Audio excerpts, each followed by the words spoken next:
September 12, 2019, Nashville, Tennessee.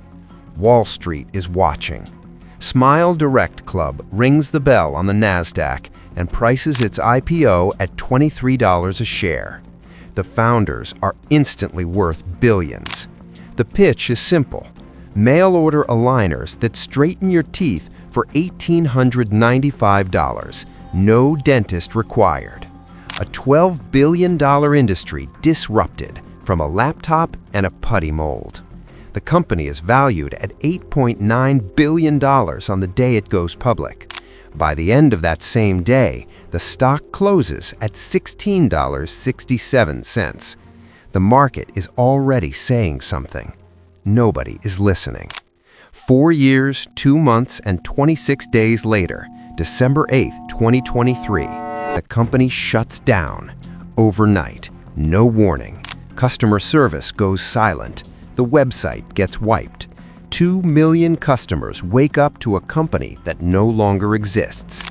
Except for one thing, the bills. The bills are still running.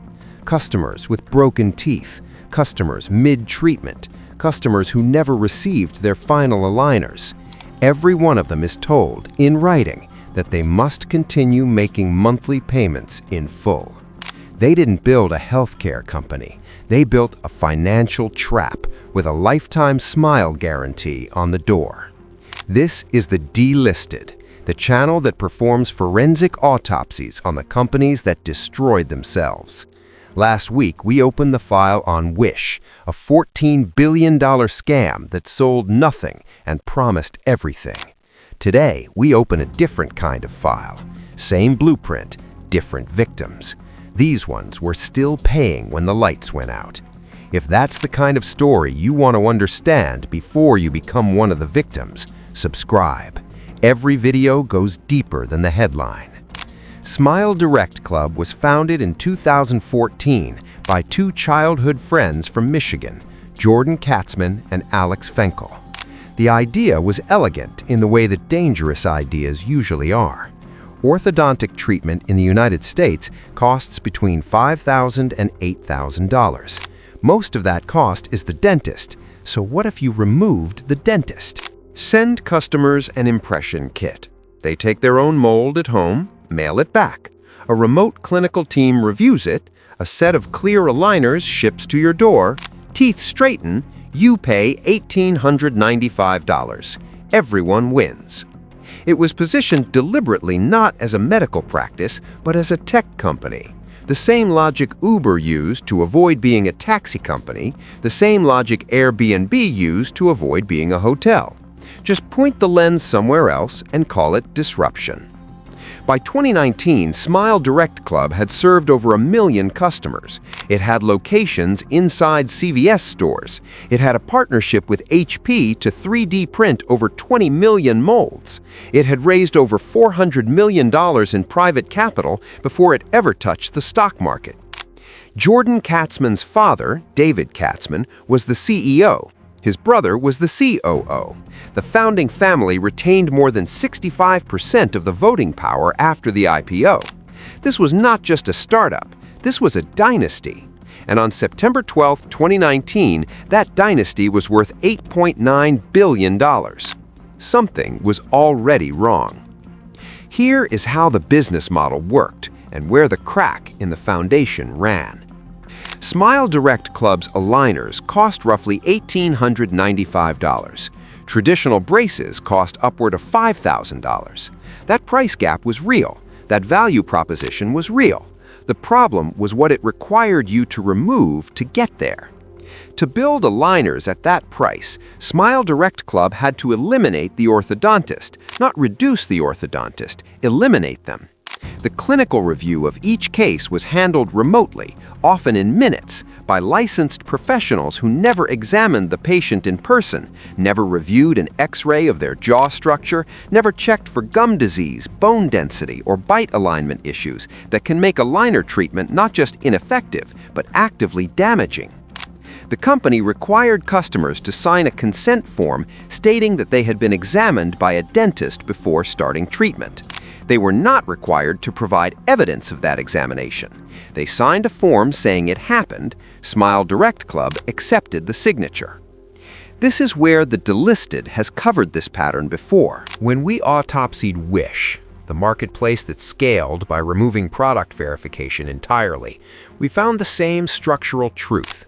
Speed is only a competitive advantage until the thing you removed was the thing keeping people safe. SmileDirectClub scaled. The American Association of Orthodontists filed complaints with 36 state dental boards. California passed a law requiring dentists to review a patient's recent x-rays before performing orthodontic procedures. SmileDirectClub stock dropped 12.9% in a single day on that news. Then they sued the state of California. By January 2020, the complaints were impossible to ignore. The New York Times ran an investigation. 7 customers on the record. Aligners that didn't fix the problem. Aligners that created new ones, shifting bites incorrectly, causing migraines, jaw strain, gum recession. One customer, a Denver environmental scientist named Taylor Weekly, had ordered a retainer to fix crowding. The product didn't work. She asked for a refund. She was told she had to sign an NDA first, not a standard refund form, a non-disclosure agreement. The document required customers to delete every negative review they had ever posted online. It required them to never mention their experience to anyone. It prohibited them from filing complaints with regulators. It required them to acknowledge the NDA itself didn't exist, and it carried a penalty of $10,000 for breaking it. SmileDirectClub was manufacturing 5-star ratings. Every unhappy customer who wanted their money back had to first erase themselves from the internet.